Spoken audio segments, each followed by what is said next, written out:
নমস্কার বন্ধুরা এবং মুসলমান ভাইদেরকে সালাম আলাইকুম জানাচ্ছি। আজকের ভিডিওটা গ্যাস গ্যাস আমি ভাত খেতে পারি না ডাক্তারবাবু, আমার ভাত খেলে হজম হয় না,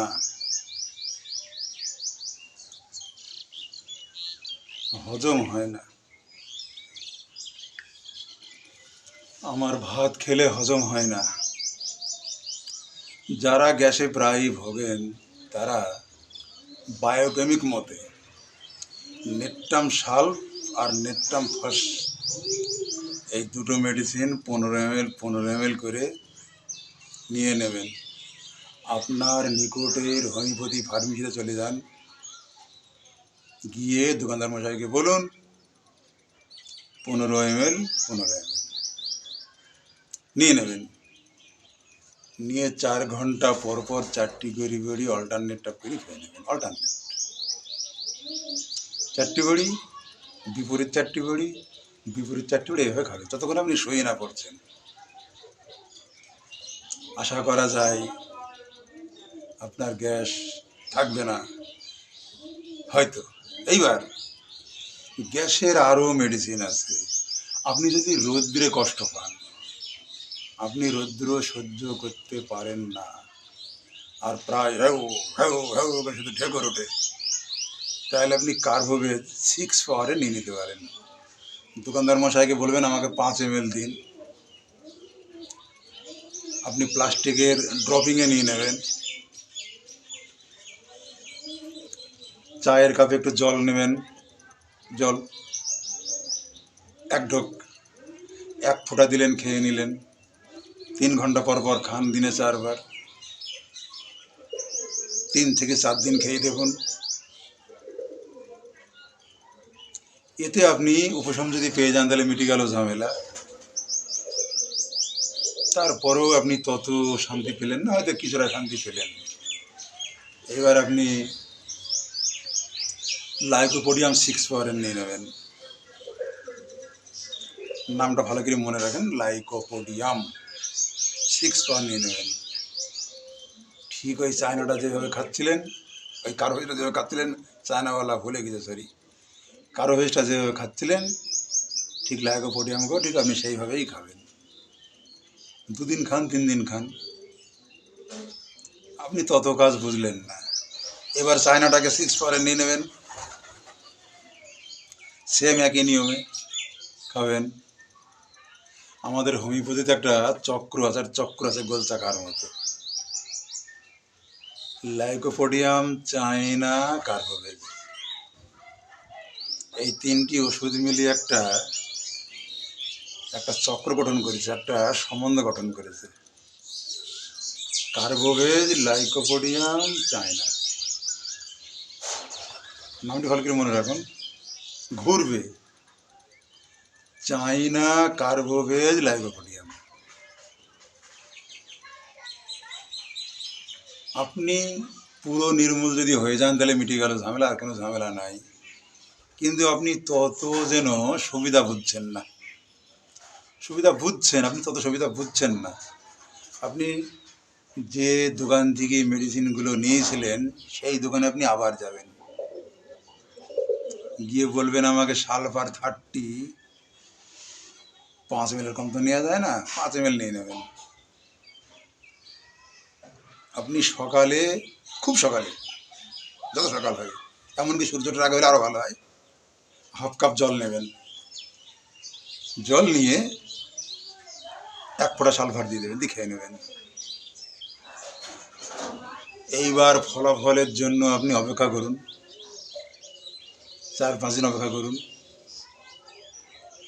আশা করা যায় আপনার কোনো ডাক্তারের কাছে যেতে হবে না। কিন্তু আমরা চোখে যা দেখতে পাচ্ছি, অ্যালোপ্যাথিদের কাছে মানুষ যায়, আমাকে গ্যাসের বড়ি দিন তো, আমার পেট ব্যথা, এ ব্যথা, ও ব্যথা, এসব গ্যাস থেকেই তো, আমার গ্যাসের বড়ি দিন। গ্যাসের বড়ি খাওয়া যে কতটা খারাপ কজন বুঝছে। গ্যাসের বড়ি তো আপনার কিডনির উপরে এফেক্ট করতে পারে, আপনার গল ব্লাডারে এফেক্ট করতে পারে, আপনার লিভারটাকে ডাউন করে দিতে পারে। কিন্তু বর্তমানে এলাপতি, এই বিয়ে বাড়িতে অনেক খাওয়া হলো রে, এই সব একটা গ্যাসের বড়ি খেয়ে নে, নে নে নে, ঝন্টু খা, মন্টু খা, রতন খা, সেলিম খা, কখন খা, সব একটা করে খেয়ে নে। নিজের কিডনিকে নিজে বিসর্জন দিচ্ছেন, নিজের দেহের মায়া মমতা রাখছেন না। আমি গ্যাসের বেশ কিছু মেডিসিন আপনাদের বললাম, এগুলোতে আপনার আশা করা যায় হয়ে যাবে, কিন্তু তবুও আপনি ততটা ভালো বুঝছেন না। আরও একটি মেডিসিনের নাম বলে দিচ্ছি, সালফিউরিক অ্যাসিড 200 পাওয়ার নিয়ে নেবেন। আপনার এলাকার ফার্মেসিতে যেভাবে মেডিসিনগুলো নিয়েছিলেন ঠিক সেইভাবেই নেবেন। বলবেন আমাকে সালফিউরিক অ্যাসিড 200 পাওয়ারের দাও। আমি তো আর ডাক্তার নই, এও বলবেন। আর ডাক্তার হলে আপনি কাঁধে সিজা নিতে পারেন। আমার এই লেকচারটা ডাক্তারদের জন্য কিংবা সাধারণ জনগণের জন্য সবার ক্ষেত্রেই প্রযোজ্য। আচ্ছা, যাই হোক, এইবার সালফিউরিক অ্যাসিড খেয়ে আপনি ততটা উপশম পেলেন না, উপশম পেলে তো মিটেই গেল। এবার আপনি আরও একটি কাজ করতে পারেন। কাজটা হচ্ছে একটা মেডিসিন আছে আর্টিকা অরেঞ্জ। অনেক সময় গায়ে চুলকানি অ্যালার্জি থাকলে একটু গ্যাস মাঝে মাঝে হয়, আপনি ওটা খেয়েও দেখতে পারেন। এবার অনেক সময় আর্টিকা অরেঞ্জ কিন্তু কোনো বইতে আপনি পাবেন না যে এটাতে গ্যাস সারে। আর্টিকা অরেঞ্জটা ব্যবহার হয় যেসব রমণীদের স্তনে দুধ হয় না তাদের ওষুধ, কিংবা ওটা একটা কঠিন অ্যালার্জির মেডিসিন ওটা। কিন্তু এটা দেখা গেছে, আমি অভিজ্ঞতায় পেয়েছি, গ্যাসেও কিছু কিছু সময় ভালো কাজ করে। আচ্ছা, এরপরে আপনার কিছু করণীয় কাজ আছে। করণীয় কাজগুলো হলো এই: খাওয়া দাওয়া টাইমে করবেন।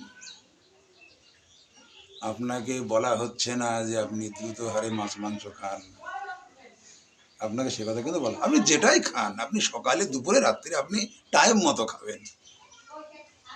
আপনি কম খান আর বেশি খান, যাই খান, আপনি টাইম মতো খাবেন। কিন্তু টাইমে খাওয়া দাওয়া করছেন না, গ্যাস তো হবে। কোনো দিন খান বেলা 9টায়, কোনো দিন খান বেলা 12টায়, কোনো দিন খান রাত 8টায়, কোনো দিন খান 10টায়, গ্যাস হবে। গ্যাস হওয়ার আর একটা কারণ আছে। আপনি এক দূর দেশে গেলেন, ট্রেনে বাসে গেলেন কিংবা মাঠে গেলেন, আপনি সকাল 9টায় মাঠে গেলেন, আপনার তো 12টার সময়তে খাওয়া দাওয়ার অভ্যাস ছিল, কিন্তু আপনি মাঠে কিছু খেতে পেলেন না। আপনি ওই পেটে ক্ষুধা নিয়ে মাঠে কাজ করে যাচ্ছেন, অল্প কাজ আছে, কাল তো আরে আসা যাবে না একটু কাজের জন্য, আমাকে সেরে যেতে, তাহলে আজ বেলা 4টে বেজে যাবে। ওই যে আপনার 12টা 1টায় খিদে লেগেছিলো, এই খিদেটা কিন্তু অটোমেটিক নষ্ট হয়ে যাবে। বাড়ি এসে ভাত খাওয়ার আগে কিন্তু আপনাকে জল খেতে হবে, যেই জল খেলেন পেট ভরে গেল, গ্যাস তৈরি হয়ে গেল। অ্যাকচুয়ালি কথা বলতে গেলে গ্যাস আমরা হাতে করে তৈরি করিনি। গ্যাসের আরও কারণ আছে।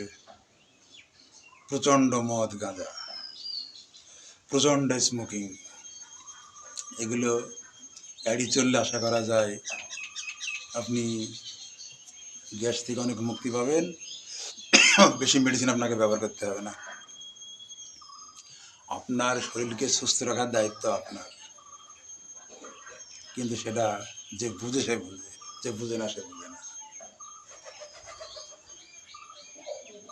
বাড়িতে আপনি যা খাচ্ছেন মিডিয়ামভাবে খাচ্ছেন, দুদিন পরে বিয়ে বাড়িতে নিমন্ত্রণ ছিল, এমন খাওয়া খেলেন মানে জীবন মরণ খাওয়া খেলেন, পরের বাড়ি তো, তাতে আপনার গ্যাস হবে। যদি গ্যাস করে আপনি মারাও যেতে পারেন। সেদিক দিয়ে সতর্ক হবেন। মাত্রা ছাড়া বেশি খাওয়া দাওয়া করবেন না, পেটে একটু খিদে খাবেন, হজম হয়ে যাবে। আর রাত্রি জাগরণ করবেন না। ঠিকমতো ঘুম দরকার। ঠিকমতো ঘুম হলে পাকস্থলী হজম করতে সুবিধা পায়।